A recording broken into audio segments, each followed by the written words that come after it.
আসসালামু আলাইকুম রহমতুল্লাহ। আজ আমি আপনাদের সামনে উপস্থিত হয়েছি কোন কোন সমস্যা নিয়ে লিভার সিরোসিস রোগী হাসপাতালে ভর্তি হন। এই বিষয়টি জানা লিভার সিরোসিস রোগী এবং তাদের কেয়ার গিভারদের জন্য অত্যন্ত গুরুত্বপূর্ণ।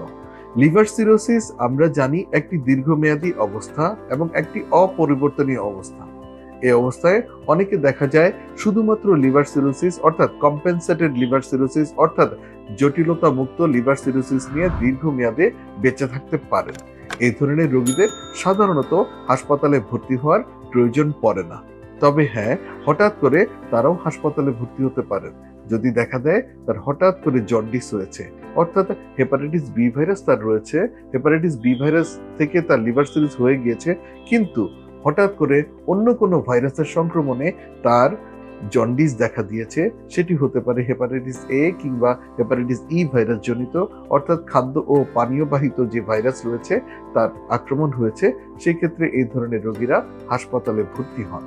হাসপাতালে ভর্তি হলে পরে হাসপাতালের বিজ্ঞ চিকিৎসকরা তাকে বিস্তারিত রোগ ইতিহাস নিয়ে তার ক্লিনিক্যাল পরীক্ষা করে এবং বিস্তারিত পরীক্ষা নিরীক্ষা করে তারা নিশ্চিত হন যে হেপাটাইটিস বি তার ইতিমধ্যে রয়েছে, সেটা থেকে তিনি সিরোসিসে আক্রান্ত হয়েছেন, তার উপর সুপার অ্যাডেড ইনফেকশন হিসেবে হেপাটাইটিস এ কিংবা ই এর সংক্রমণ হয়েছে এবং তার যথাযথ চিকিৎসা দিলে পরে তিনি হয়তো সুস্থ হয়ে যান এবং বাড়ি ফিরে আসেন।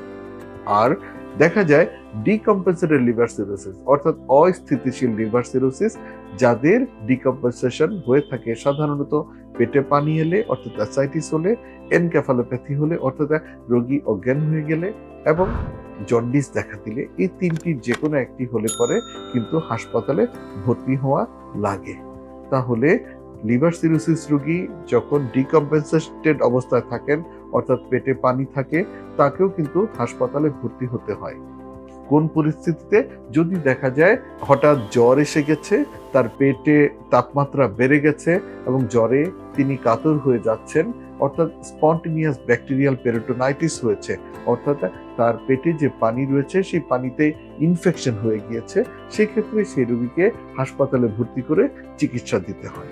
এছাড়া লিভার সিরোসিস রোগী যখন হঠাৎ করে তার রক্ত বমি হচ্ছে এবং কালো পায়খানা হচ্ছে, এমনতর অবস্থায় তাকে হাসপাতালে ভর্তি হতে হয়। এছাড়া যদি দেখা যায় লিভার সিরোসিস রোগী কয়েকদিন ধরে অসংলগ্ন আচরণ করছেন, অসংলগ্ন কথা বলছেন এবং দেখা যাচ্ছে ধীরে ধীরে তিনি জ্ঞান হারিয়ে ফেলছেন, সেক্ষেত্রেও কিন্তু রোগীকে হাসপাতালে ভর্তি করে চিকিৎসা নিতে হয়। এছাড়া যদি দেখা যায় লিভার সিরোসিস রোগী দ্রুত খারাপ হয়ে যাচ্ছেন, অর্থাৎ দ্রুত তার সামগ্রিক অবস্থা খারাপ হচ্ছে, তার লাইফস্টাইলের পরিবর্তন হচ্ছে, রোগী ঠিকমতো ঘুমাচ্ছেন না, খেতে পারছেন না, শরীরে যন্ত্রণা করছে, খাবারে মারাত্মক অরুচি দেখা দিচ্ছে, দেহের ওজন কমে যাচ্ছে, কঙ্কাল সার হয়ে যাচ্ছেন, পেট ফুলে যাচ্ছে, পেটে ব্যথা করছে, অর্থাৎ ক্যান্সারের আবির্ভাব ঘটছে, অর্থাৎ লিভার ক্যান্সারের আবির্ভাব ঘটছে, সেক্ষেত্রে কিন্তু লিভার সিরোসিস রোগীদের হাসপাতালে ভর্তি হতে হয়। তাহলে আজ আমরা জানলাম লিভার সিরোসিস রোগী কোন কোন পরিপ্রেক্ষিতে হাসপাতালে ভর্তি হন। আজ এ পর্যন্তই। সবার দোয়া চেয়ে বিদায় নিচ্ছি। আল্লাহ হাফেজ।